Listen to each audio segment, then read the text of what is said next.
Avez-vous déjà pensé qu'un simple regard sur une vieille photographie pouvait cacher un amour interdit, un secret que personne n'a jamais osé dire à voix haute? Nous sommes en 1922, dans un couvent isolé près de Lyon. Ce jour-là, une religieuse se tient derrière une fillette souriante pendant sa première communion. Mais ce que personne ne sait, c'est que cette femme de Dieu regarde l'enfant comme on regarde ce qu'on a perdu pour toujours. 30 ans plus tard, quand cette photo ressurgira des ruines du couvent, elle révélera un lien si bouleversant qu'il changera à jamais la manière dont on parle du pardon et de la foi. Restez avec moi jusqu'à la fin, car aujourd'hui, je vais vous raconter cette histoire dramatisée inspirée de faits réels du siècle dernier. Une histoire où l'amour maternel défie la honte, la distance et le silence. Avant de commencer, abonnez-vous à la chaîne. Laissez un like si vous croyez que certaines histoires méritent d'être redécouvertes. Et écrivez-moi de quelle ville vous regardez cette vidéo. Votre soutien permet de donner vie à ces récits oubliés, pour que l'émotion et la mémoire ne disparaissent jamais. Cette photographie garde un secret que personne n'a jamais osé dire à voix haute. En 1922, dans le couvent Saint-Clair près de Lyon, une fille de 8 ans sourit pour l'objectif, ignorant que derrière elle, une religieuse la regarde comme on regarde ce qu'on a perdu pour toujours. Et si vous restez jusqu'à la fin, vous découvrirez pourquoi cette femme de Dieu a choisi de se taire jusqu'à sa mort. L'image a été retrouvée dans les ruines du couvent abandonné en 1952, cachée dans un cadre de bois fissuré par le temps. Le journal catholique La Croix de Lyon l'avait publié en juin 1922 pour célébrer la première communion des orphelines. Mais regardez attentivement les yeux de cette religieuse. Ce ne sont pas les yeux d'une simple sœur de charité. Ce sont les yeux d'une mère qui voit son enfant et ne peut même pas murmurer son nom. Cette religieuse s'appelait Claire Delaunay, ou plutôt, elle avait porté ce nom autrefois, avant que la honte ne l'enterre vivante sous un habit noir. À 19 ans, elle était professeure particulière à Lyon, une jeune femme studieuse qui donnait des cours pour nourrir sa mère veuve. Ses élèves l'adoraient, ses voisins la respectaient. Personne ne pouvait imaginer qu'elle cachait un secret qui détruirait tout. Parce que Claire avait commis l'impardonnable. Elle était tombée amoureuse d'Étienne Morel, un homme marié, fils d'un commerçant respecté. Leurs rencontres clandestines dans les ruelles sombres de Lyon se sont terminées quand Claire a compris qu'elle portait un enfant. Un enfant qui n'avait pas le droit d'exister. Un enfant qui condamnerait sa mère à l'enfer social. Mais ce que Claire ne savait pas encore, c'est que 8 ans plus tard, le destin lui jouerait le tour le plus cruel. Parce que cet enfant qu'elle avait abandonné pour le sauver allait revenir. Et Claire devrait vivre chaque jour en la voyant, en la touchant presque, sans jamais pouvoir dire la vérité, sans jamais pouvoir dire « je t'aime ». Pour comprendre comment cette mère est devenue une étrangère pour sa propre fille, il faut revenir en arrière. En 1914, quand Claire tremblait de peur dans une salle glacée de l'hospice d'Annecy, serrant dans ses bras un nouveau-né qu'on allait lui arracher dans quelques minutes. Il faut revenir au moment où tout a basculé, où Claire Delaunay est morte, pour que sœur Claire de la Miséricorde puisse naître. 1. Claire avait 20 ans, et le ventre rond d'une femme sur le point d'accoucher. Sa famille l'avait chassée. Étienne l'avait reniée. Les rues de Lyon murmuraient son nom avec dégoût. Les seules qui ont accepté de l'accueillir étaient les sœurs de la Charité d'Annecy, ces femmes en noir qui recueillaient les filles perdues et leurs bébés maudits. La mère supérieure de l'hospice était une femme au visage dur comme la pierre. Elle avait perdu sa propre sœur dans un accouchement illégitime 20 ans plus tôt, et depuis, elle croyait fermement qu'une mère célibataire ne pouvait offrir qu'une vie de misère à son enfant. Quand Claire est arrivée, tremblante et affamée, la religieuse lui a dit ces mots qui résonneraient pour toujours. « Dieu pardonne, mais la société ne pardonne jamais. Votre enfant mérite mieux que la honte. » Claire a accouché un soir de janvier glacial. Les sages-femmes disent que ses cris ont traversé les murs de pierre. Quand elles ont posé le bébé dans ses bras, une petite fille aux yeux gris, Claire a pleuré comme jamais elle n'avait pleuré. Elle l'a appelée Camille. Un nom doux. Un nom qu'elle murmurait encore dans ses cauchemars des années plus tard. Pendant 3 jours, Claire a tenu sa fille contre son cœur. Elle comptait ses doigts minuscules. Elle respirait l'odeur de sa peau. Elle gravait chaque détail dans sa mémoire, sachant que bientôt, elle n'aurait plus que des souvenirs. Les registres de naissance de l'hospice d'Annecy montrent qu'une enfant nommée Camille est née le 14 janvier 1914. Le nom de la mère est inscrit comme inconnu.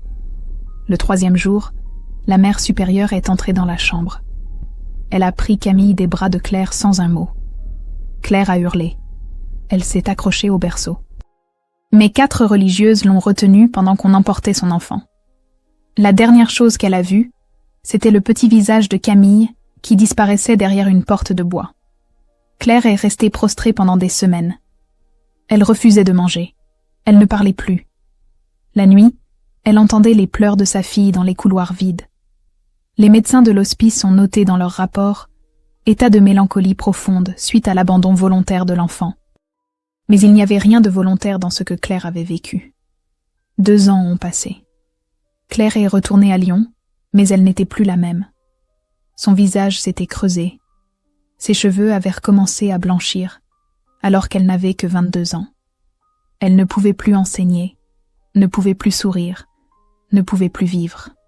Chaque nuit, elle voyait le visage de Camille. Chaque matin, elle se réveillait avec la culpabilité qui lui déchirait la poitrine. C'est alors qu'elle a pris la décision qui allait sceller son destin. Si Dieu existait, elle devait payer pour son péché. Si Dieu existait, elle devait racheter l'abandon de son enfant. En 1916, Claire Delaunay a frappé à la porte du couvent Saint-Clair. Les archives du couvent montrent son inscription. Claire Delaunay, 21 ans, demande l'admission comme novice. Raison invoquée. Expiation et service à Dieu. Elle a pris le voile noir. Elle a renoncé à son nom. Elle est devenue sœur Claire de la Miséricorde, une religieuse parmi tant d'autres, cachant sa douleur derrière des prières mécaniques et des génuflexions silencieuses. Personne ne savait qu'elle priait pour une petite fille quelque part dans le monde. Personne ne savait que chaque 14 janvier, elle jeûnait en secret, refusant toute nourriture en mémoire du jour où elle avait perdu Camille. Les années ont passé lentement au couvent. Claire accomplissait ses tâches sans jamais se plaindre. Elle soignait les malades, lavait les sols, cousait les habits des orphelins. Mais son cœur était mort. Ou du moins, c'est ce qu'elle croyait. Jusqu'à ce jour de septembre 1921, quand tout a recommencé. Ce jour-là, une charrette est arrivée au couvent. C'était après la Grande Guerre, et les orphelinats débordèrent d'enfants sans parents. Une dizaine de fillettes sont descendues, maigres et sales, leurs regards vides comme ceux de petits fantômes. Claire les a regardées sans vraiment les voir. Jusqu'à ce qu'une d'elles lève les yeux vers elle. Des yeux gris. Exactement comme ceux qu'elle avait vus pour la dernière fois 7 ans plus tôt. Les mêmes yeux. La même forme de visage. Claire a senti ses jambes trembler. La fillette avait 7 ans. Elle s'appelait Camille. Et quand elle a souri timidement à la religieuse, Claire a compris que Dieu ne pardonne jamais vraiment. Il punit. Il torture. Il met devant vous ce que vous avez abandonné, et il vous force à le regarder chaque jour sans jamais pouvoir le toucher. Claire a fermé les yeux. Quand elle les a rouverts, la petite Camille était toujours là, tenant la main d'une autre orpheline, attendant qu'on lui montre où dormir. Et Claire a su, à cet instant précis, que sa vie venait de basculer une 2e fois. Mais elle ne savait pas encore que dans 9 mois, on prendrait une photographie. Une photographie où elle regarderait sa fille pour la dernière fois, avant que tout s'effondre définitivement, et que cette image deviendrait la preuve silencieuse d'un amour impossible. Le couvent Saint-Clair n'était pas un endroit de douceur. C'était un lieu où les orphelines apprenaient que la vie ne leur devait rien, que Dieu les observait avec sévérité, et que le moindre sourire devait être gagné par la prière et l'obéissance. Les murs de pierre résonnaient de psaumes monotones chaque matin à 5 heures. L'odeur de cire et de lavande imprégnait les couloirs sombres. Et dans ce monde austère, Camille essayait de survivre. Elle ne comprenait pas pourquoi elle se sentait différente des autres orphelines. Les autres filles pleuraient parfois en parlant de leurs parents morts à la guerre. Mais Camille, elle, ne pleurait jamais. Elle sentait juste un vide étrange, comme si quelque chose lui manquait sans qu'elle sache quoi. La nuit, elle faisait toujours le même rêve. Une femme aux cheveux châtains la serrait contre elle en pleurant, puis disparaissait dans la brume. Claire, de son côté, vivait un cauchemar éveillé. Chaque matin, quand elle conduisait les orphelines à la chapelle, ses yeux cherchaient à Camille. Chaque soir, quand elle bordait les enfants, elle s'attardait près du lit de sa fille sans jamais oser la toucher vraiment. Ses mains tremblaient. Son cœur battait si fort qu'elle avait peur que les autres religieuses l'entendent. Les registres médicaux du couvent montrent que sœur Claire souffrait d'insomnie chronique depuis l'arrivée des nouvelles orphelines en 1921. Elle refusait de consulter un médecin. La nuit, elle restait éveillée dans sa cellule, écrivant des lettres qu'elle n'envoyait jamais. Des lettres adressées à Camille. « Ma petite fille, si tu savais combien de fois j'ai voulu te prendre dans mes bras. Si tu savais que chaque battement de mon cœur crie ton nom. » 47 lettres ont été découvertes en 1987, dans un vieux coffre au sous-sol du couvent abandonné. 47 lettres que personne n'a jamais lues, sauf leur auteur qui les relisait chaque nuit en pleurant dans le silence de sa cellule. Certaines étaient tachées de larmes. D'autres étaient froissées, comme si Claire les avait serrées contre sa poitrine avant de les cacher à nouveau. Mais Claire ne pouvait pas se contenter de lettres mortes. Elle devait faire quelque chose. Alors elle a commencé à s'approcher de Camille, discrètement, sans éveiller les soupçons. Quand la fillette avait du mal à lire pendant les leçons, Claire s'asseyait à côté d'elle et guidait ses doigts sur les lettres. Quand Camille toussait la nuit, Claire laissait un morceau de pain enveloppé dans un tissu près de son lit. Quand les autres religieuses punissaient les orphelines, Claire intercédait toujours pour Camille. Les autres sœurs ont commencé à remarquer. Sœur Thérèse, une vieille religieuse sévère, a murmuré à la mère supérieure. Elle a un attachement malsain à cet enfant. Ce n'est pas naturel. Mais la mère supérieure, une femme qui avait vu tant de drames dans sa vie, a simplement observé Claire en silence. Elle savait qu'il y avait quelque chose. Elle le sentait. Mais elle ne savait pas encore quoi. Camille, elle, commençait à ressentir quelque chose d'étrange envers cette religieuse silencieuse qui la regardait toujours avec une intensité troublante. Quand sœur Claire passait près d'elle, la fillette sentait une chaleur inexplicable. Quand la religieuse posait la main sur son épaule, Camille avait envie de pleurer sans savoir pourquoi. Un jour, elle a demandé à son amie Marguerite « Pourquoi mère Claire me regarde comme ça ?» Marguerite a haussé les épaules. « Peut-être qu'elle t'aime bien, c'est tout. Mais ce n'était pas juste de l'affection. C'était une douleur vivante. » Claire mordait ses lèvres jusqu'à les faire saigner, pour s'empêcher de crier « Je suis ta mère ». Elle serrait ses mains sous son habit pour ne pas caresser les cheveux de Camille. Elle priait Dieu de la délivrer de cette torture, mais Dieu restait silencieux. Les mois ont passé. L'hiver 1921 a cédé la place au printemps 1922. Le couvent s'est préparé pour la première communion des orphelines. C'était un événement important. Le journal La Croix de Lyon avait annoncé qu'il enverrait un photographe pour immortaliser la cérémonie. Les religieuses ont cousu des robes blanches pour les fillettes. Elles ont préparé des chapelets et des voiles simples. Camille était excitée. Pour la première fois depuis son arrivée au couvent, elle allait porter quelque chose de beau. Elle allait ressembler à une vraie jeune fille, pas à une orpheline misérable. Elle a essayé sa robe blanche et a tourné sur elle-même devant Marguerite en riant. Marguerite, dans ses mémoires publiés en 1965 sous le titre Les enfants de Saint-Clair, a écrit « Camille rayonnait ce jour-là. C'était comme si elle avait enfin trouvé sa place dans le monde. » Mais pendant que Camille se réjouissait, Claire s'enfonçait dans l'angoisse. Parce que la mère supérieure venait de la convoquer dans son bureau. La vieille religieuse était assise derrière un bureau de chêne massif, ses mains croisées, son regard impénétrable. Elle a fixé Claire pendant un long moment avant de parler. « Sœur Claire, votre comportement avec l'orpheline Camille est inapproprié. Vous devez prendre de la distance. » Claire a senti le sol se dérober sous ses pieds. Elle a murmuré « Je ne comprends pas, ma mère. » La mère supérieure a soupiré. « Ne me prenez pas pour une idiote. Je vois comment vous la regardez. Ce n'est pas le regard d'une religieuse. C'est autre chose. Et quoi que ce soit, cela doit cesser immédiatement. » Les larmes ont roulé sur les joues de Claire. Elle a tenté de protester, Mais la mère supérieure a levé la main pour la faire taire. J'ai décidé de vous transférer au couvent de Fourvière, après la première communion. Vous partirez dans 1 semaine. Et vous n'aurez plus aucun contact avec cet enfant. C'est pour votre bien. Et pour le sien. Claire est sortie du bureau en titubant. 1 semaine.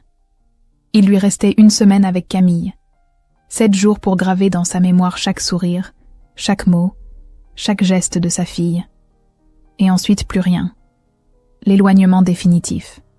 La mort d'un amour qui n'avait jamais eu le droit de vivre. Cette nuit-là, Claire n'a pas dormi. Elle est restée dans la chapelle jusqu'à l'aube, agenouillée devant la statue de la Vierge Marie. Elle priait, mais ses prières n'étaient plus des mots de foi. C'étaient des cris de désespoir. Pourquoi m'as-tu donné une fille si c'était pour me la reprendre 2 fois? Pourquoi me forces-tu à l'aimer de loin, à la toucher à peine, à mourir chaque jour en la voyant heureuse sans moi? Mais la Vierge de Pierre restait muette, et Claire a compris qu'il n'y aurait pas de miracle. Il n'y aurait pas de pardon. Il n'y aurait que cette douleur qui ne cesserait jamais, qui la rongerait jusqu'à son dernier souffle. À moins qu'elle ne fasse l'impensable, à moins qu'elle ne dise la vérité, non pas à l'Église, non pas à la mère supérieure, mais à Camille elle-même. Lui dire avant de partir, lui dire une seule fois, même si cela devait détruire tout ce qui restait d'elle. Parce qu'une mère a le droit de dire « je t'aime » à son enfant au moins 1 fois dans sa vie, même si cela doit être la dernière. Claire a pris sa décision. Après la première communion, après la photographie, après que tout le monde soit endormi, elle emmènerait Camille dans la chapelle. Et là, dans le silence et la pénombre, elle dirait enfin la vérité. Peu importe les conséquences. Peu importe si elle devait être chassée du couvent. Peu importe si elle devait mourir ensuite. Sa fille saurait. Camille saurait qu'elle avait été aimée. Mais ce que Claire ne savait pas, c'est que cette confession allait briser quelque chose en elle. Quelque chose qui ne pourrait jamais être réparé. Et que le regard de Camille, ce regard d'incompréhension mêlé de tendresse, hanterait Claire jusqu'à sa dernière heure. Le jour de la première communion est arrivé comme un compte à rebours final. Le 21 mai 1922, le ciel était d'un bleu limpide au-dessus du couvent Saint-Clair. Les cloches sonnaient joyeusement, mais dans le cœur de Claire, c'était un glas qui résonnait. Dans 48 heures, elle serait transférée. Dans 48 heures, elle ne verrait plus jamais Camille. Le temps ne s'écoulait plus. Il se précipitait, cruel et implacable. Claire a aidé les orphelines à s'habiller. Elle a ajusté les voiles blancs, attaché les rubans, vérifié que chaque robe tombait correctement. Quand elle est arrivée devant Camille, ses mains ont tremblé si fort qu'elle a dû s'arrêter un instant. La fillette la regardait avec ses grands yeux gris, un sourire timide aux lèvres. « Mère Claire, vous allez bien? Vous êtes toute pâle. » Claire a forcé un sourire. « Oui, mon enfant. C'est juste l'émotion de ce jour si important. » Mais l'émotion n'était pas celle d'une religieuse fière de voir ses pupilles recevoir le sacrement. C'était celle d'une mère qui regardait sa fille pour l'avant-dernière fois. L'avant-dernière, parce qu'il restait encore la nuit. La nuit où elle dirait tout. La nuit où elle détruirait le mensonge qu'il avait gardé en vie pendant 8 ans. Les orphelines se sont alignées dans la cour du couvent. Le photographe du journal La Croix de Lyon était déjà là, installant son matériel. C'était un homme d'une 40aine d'années, portant un gilet sombre et une casquette. Il a demandé aux religieuses de se placer derrière les enfants. Claire a pris sa place naturellement, comme si de rien n'était. Mais son regard était fixé sur Camille. Uniquement sur Camille. Le photographe a levé la main. Ne bougez plus. Un instant d'immobilité. Un instant où le temps s'est figé. Camille souriait, droite dans sa robe blanche. Et derrière elle, Claire la dévorait des yeux. Ce regard n'était pas celui d'une sœur de charité. C'était le regard d'une mère qui grave dans sa mémoire le visage de son enfant avant de la perdre à jamais. Le flash a éclaté. La photographie était prise. L'image qui entrait Claire jusqu'à son dernier souffle était désormais immortalisée sur une plaque de verre.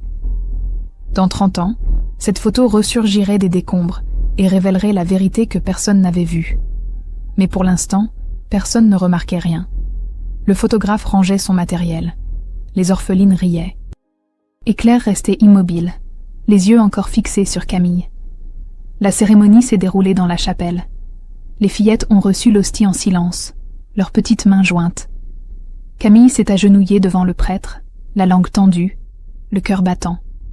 Elle ne savait pas que derrière elle, une femme priait non pas pour son salut, mais pour trouver le courage de lui dire la vérité. Mon Dieu, donne-moi la force, juste cette fois, juste pour qu'elle sache. Après la cérémonie, il y a eu un modeste repas. Du pain, du fromage, un peu de vin pour les adultes. Les orphelines bavardaient entre elles, excitées par cette journée spéciale. Marguerite a pris la main de Camille. On s'en souviendra toute notre vie, pas vrai? Camille a hoché la tête, mais elle regardait sœur Claire qui se tenait à l'écart, le visage fermé, les mains crispées sur son chapelet. La journée s'est écoulée lentement, puis rapidement. Le soir est tombé. Les orphelines sont montées au dortoir.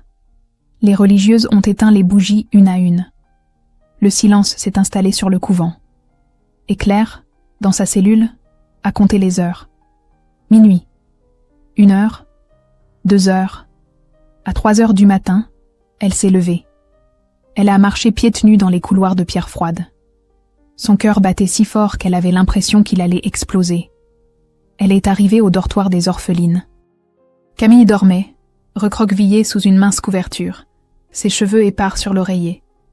Claire s'est agenouillée près du lit et a murmuré « Camille, réveille-toi mon enfant ». La fillette a ouvert les yeux, encore ensommeillée.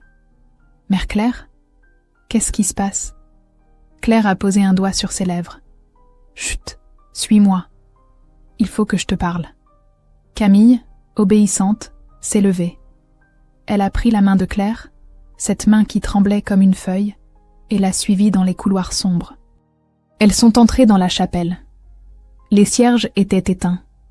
Seule la lumière de la lune filtrait à travers les vitraux, projetant des ombres bleues sur les bancs de bois. Claire a fermé la porte derrière elle. Elle s'est retournée vers Camille. Et là, elle a réalisé l'ampleur de ce qu'elle s'apprêtait à faire. Elle allait briser l'innocence de cet enfant. Elle allait lui imposer un fardeau terrible. Mais elle ne pouvait plus reculer. Claire s'est agenouillée devant Camille. L'enfant et la religieuse, face à face. L'innocence et la culpabilité. L'ignorance et le secret. Claire a pris les mains de Camille dans les siennes. Ses lèvres tremblaient. Ses yeux se remplissèrent de larmes. Camille, effrayée, a murmuré « Mère Claire, vous me faites peur. Pourquoi vous pleurez ?» Claire a fermé les yeux. Elle a respiré profondément. Et puis elle a parlé. Les mots sont sortis comme une confession arrachée à l'âme. « Mon enfant, il y a 8 ans, j'ai tenu un bébé pour la première fois. Un tout petit bébé aux yeux gris. Elle avait tes yeux. Elle avait tes mains. Je l'ai appelée Camille. Je l'ai serrée contre mon cœur pendant 3 jours. Et puis, on me l'a arrachée. Camille écoutait, les yeux écarquillés. Elle ne comprenait pas vraiment. Mais elle sentait la douleur immense dans la voix de cette femme. Claire a continué, les larmes roulant sur ses joues. J'ai cru que je mourrais ce jour-là. J'ai cru que mon cœur s'arrêterait de battre. Mais il a continué. Il a continué de battre pendant 8 ans en criant son nom. En criant ton nom. Les mots se sont brisés dans la gorge de Claire. Elle a sorti son rosaire, ce rosaire qu'elle portait le jour de la naissance de Camille, et l'a placé dans les mains de la fillette. Je t'ai porté avant que Dieu ne te voie. Je suis celle qui t'a donné 2 fois la vie. Une fois quand tu es né, une autre fois quand je t'ai laissé partir pour te sauver. Camille regardait le rosaire, puis le visage de Claire. La vérité commençait à percer lentement dans son esprit d'enfant. Elle ne comprenait pas tous les mots, mais elle comprenait la douleur. Elle comprenait l'amour.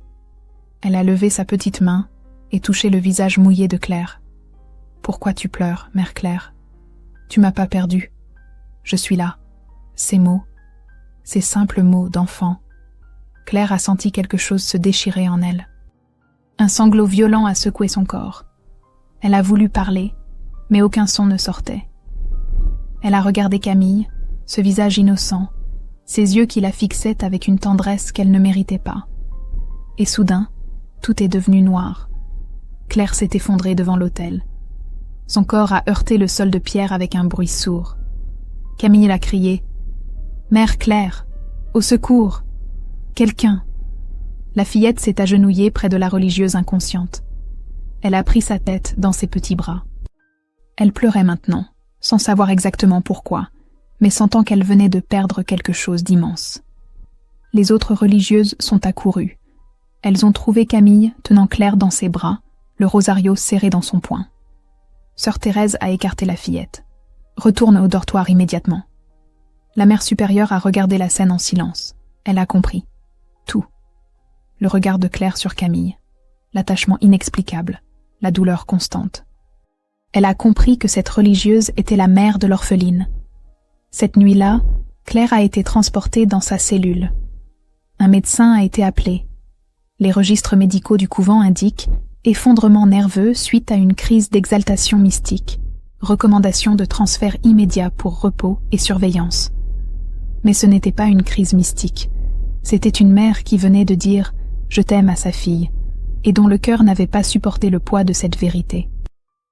Le lendemain matin, avant l'aube, une voiture est venue chercher Claire.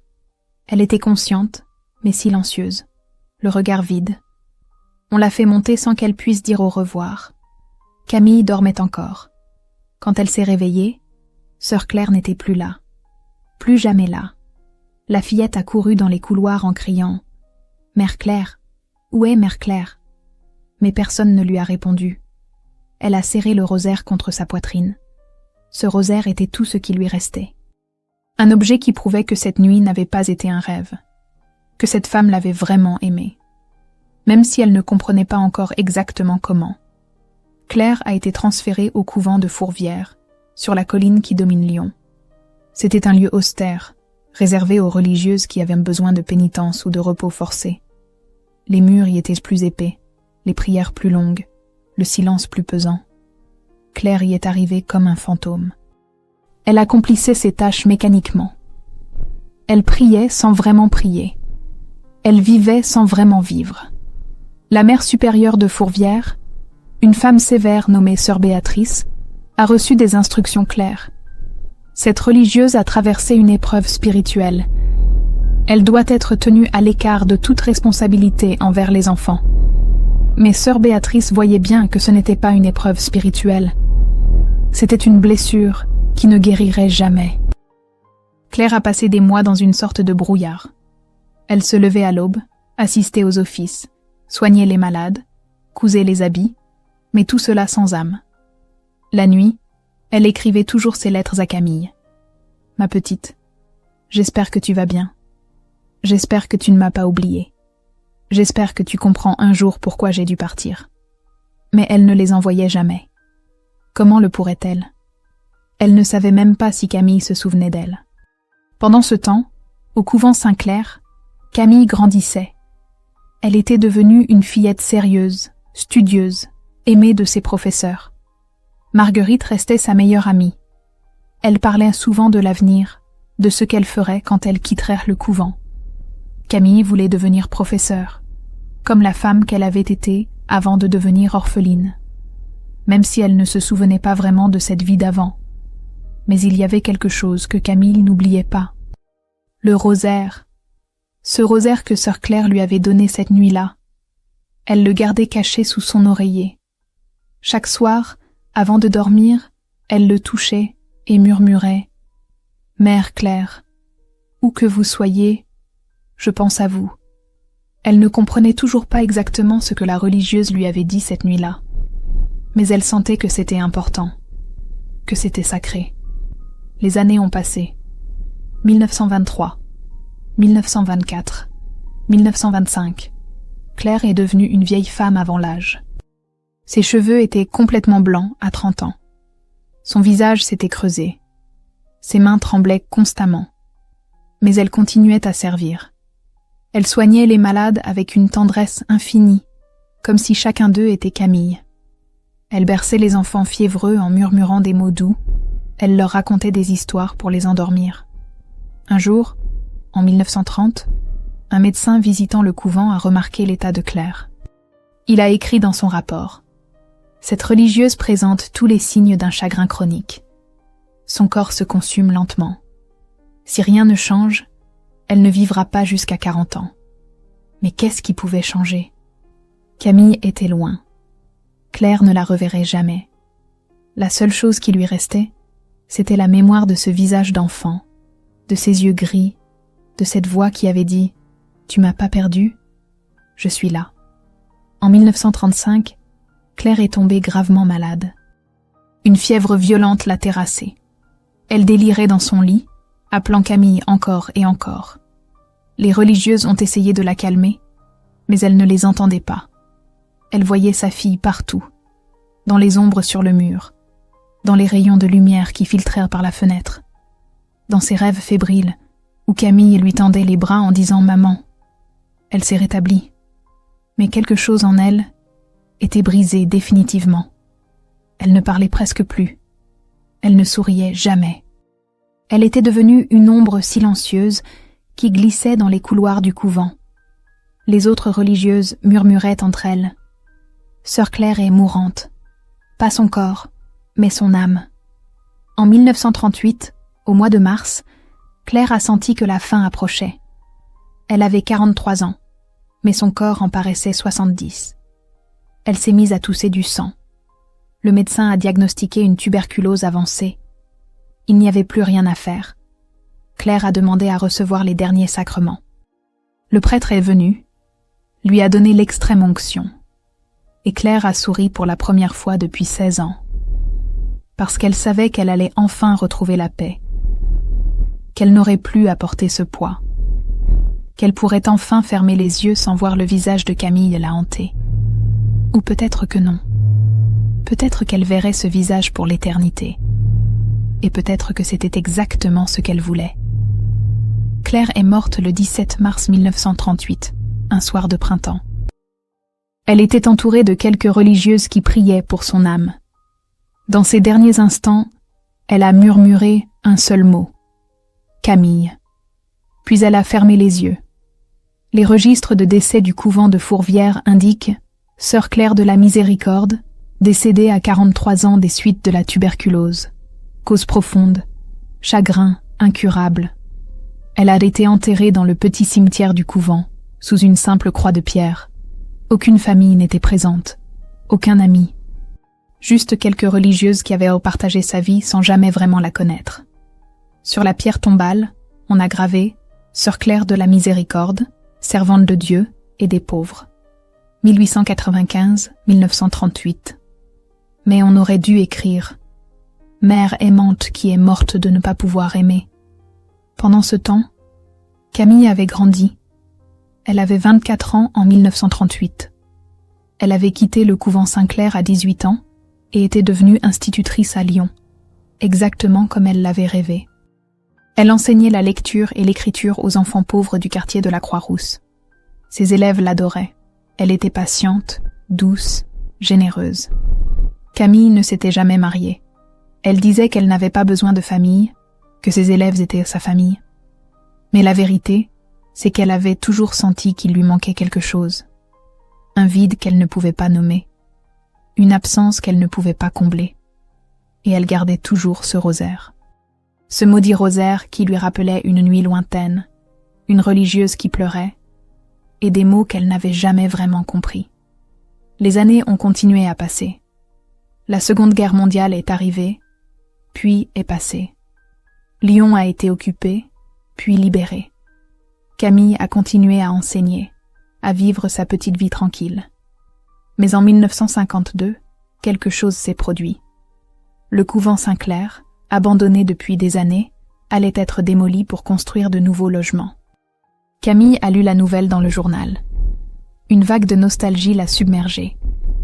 Elle a décidé d'y retourner une dernière fois, de revoir le lieu de son enfance avant qu'il ne disparaisse à jamais.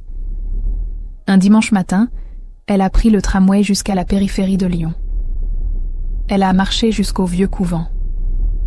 Les portes étaient ouvertes. Les murs s'effritaient.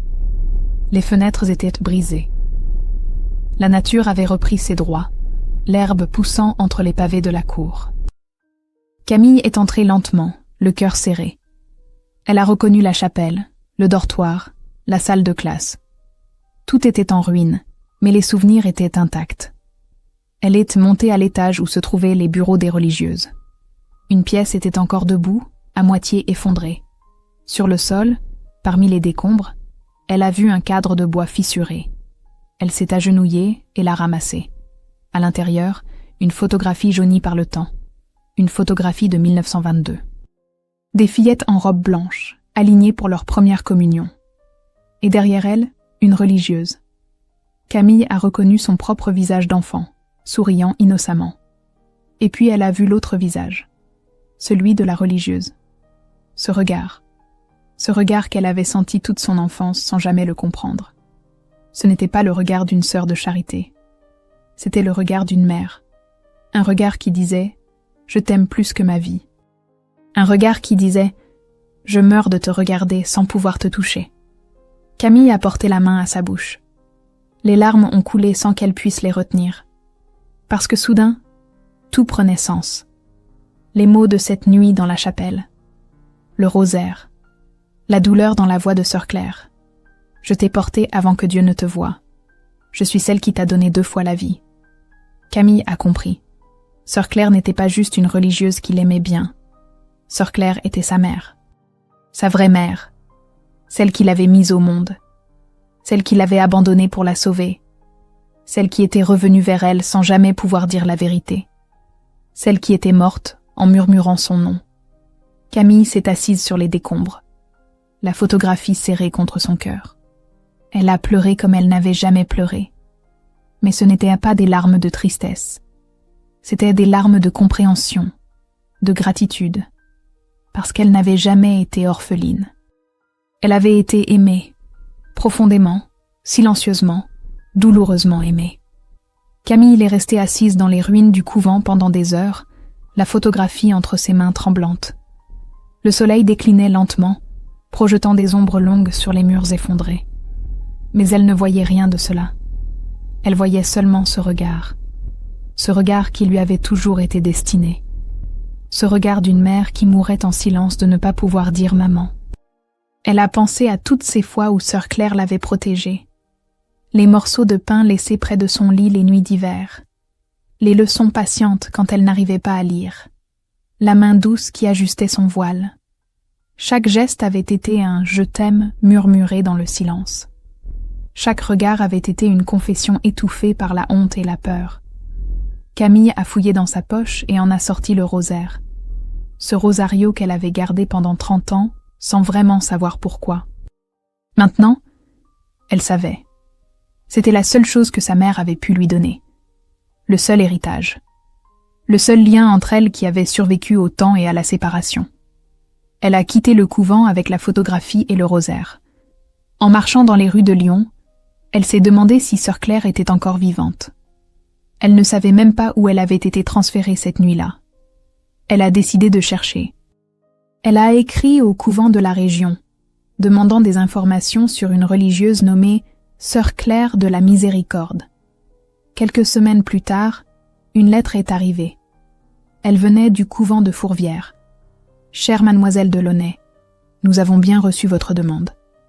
Sœur Claire de la Miséricorde a vécu parmi nous de 1922 à 1938. Elle est décédée le 17 mars 1938 des suites de la tuberculose. Elle repose dans notre cimetière. Si vous souhaitez visiter sa tombe, vous êtes la bienvenue. » Camille a laissé tomber la lettre. 1938. 14 ans déjà. Sa mère était morte depuis 14 ans, et elle ne l'avait jamais su. Elle n'avait jamais pu lui dire merci. Elle n'avait jamais pu lui dire « Je comprends maintenant ». Elle n'avait jamais pu lui dire « Je t'aime aussi ». Le dimanche suivant, Camille est montée à Fourvière. Le couvent était encore debout, austère et silencieux sur sa colline. Elle a demandé à voir la tombe de Sœur Claire. Une vieille religieuse l'a conduite au cimetière, un petit enclos à l'arrière du bâtiment. La tombe était simple. Une croix de pierre, un nom gravé. Rien de plus. Camille s'est agenouillée devant la tombe. Elle a posé la photographie de 1922 sur la pierre froide. Et elle a parlé. Pour la première fois, elle a parlé à sa mère. Mère Claire, c'est moi. Camille. Ta fille. Je sais maintenant. Je sais tout. Et je veux que tu saches que je ne t'en veux pas. Tu as fait ce que tu pensais être juste. Tu m'as sauvée. Et même si tu n'as pas pu me garder, tu m'as aimée. Je l'ai senti toute ma vie sans le comprendre. Maintenant, je comprends. Elle a pleuré longtemps sur cette tombe. Puis, elle a ressenti quelque chose d'étrange. Pas de la tristesse, mais de la paix, parce qu'elle comprenait enfin. Elle n'était pas une enfant abandonnée. Elle était une enfant aimée tellement fort que sa mère avait préféré la perdre, plutôt que de la voir condamnée à la honte. Camille est retournée à Lyon avec une résolution nouvelle. Elle a fait encadrer la photographie et l'a accrochée dans son salon, à la place d'honneur. Quand ses amis lui demandaient qui était cette religieuse, elle répondait simplement « C'est une femme qui m'a appris que l'amour n'a pas besoin de mots, seulement de présence. Elle n'a jamais dit toute la vérité. Ce secret était trop précieux, trop intime pour être partagé avec le monde. Mais elle a commencé à vivre différemment. Elle a accueilli chez elle des jeunes filles orphelines, leur offrant un toit et une éducation. Elle leur enseignait avec la même patience que sœur Claire lui avait enseigné. Elle les aimait avec la même tendresse silencieuse. Marguerite, son amie d'enfance, a écrit dans ses mémoires publiés en 1965 « Camille était devenue une mère pour ceux qui n'en avaient pas. Elle donnait sans compter, aimait sans condition. Comme si elle avait reçu un amour si grand qu'elle devait le redistribuer au monde. » Marguerite ne savait pas à quel point elle avait raison. Les années ont passé. Camille a vieilli doucement, entourée de ses élèves et des enfants qu'elle avait recueillis. Le rosaire était toujours autour de son cou, caché sous ses vêtements. La photographie était toujours sur son mur, témoin silencieux d'un amour impossible mais éternel. En 1975, Camille avait 61 ans. Elle était malade, fatiguée. Un cancer la rongeait lentement, mais elle ne se plaignait pas. Elle avait vécu une belle vie, une vie remplie de sens, une vie qui honorait la mémoire de sa mère. Un soir, une de ses anciennes élèves, devenue professeure à son tour, est venue lui rendre visite. Elles ont parlé de tout et de rien. Puis, la jeune femme a regardé la photographie sur le mur. « Madame Camille, qui est cette religieuse? Pourquoi elle vous regarde comme ça ?» Camille a souri. Un sourire paisible, serein. Elle a répondu « C'est quelqu'un qui m'a aimée plus qu'elle ne s'aimait elle-même. Quelqu'un qui a renoncé à tout pour me donner une chance. Quelqu'un qui m'a appris que le vrai amour se mesure à ce qu'on est prêt à sacrifier, pas à ce qu'on garde pour soi. » La jeune femme a regardé plus attentivement la photographie. Elle a vu le regard intense de la religieuse, ce regard fixé sur l'enfant en blanc. Et elle a compris, sans qu'on ait besoin de le dire, que cet amour-là était sacré.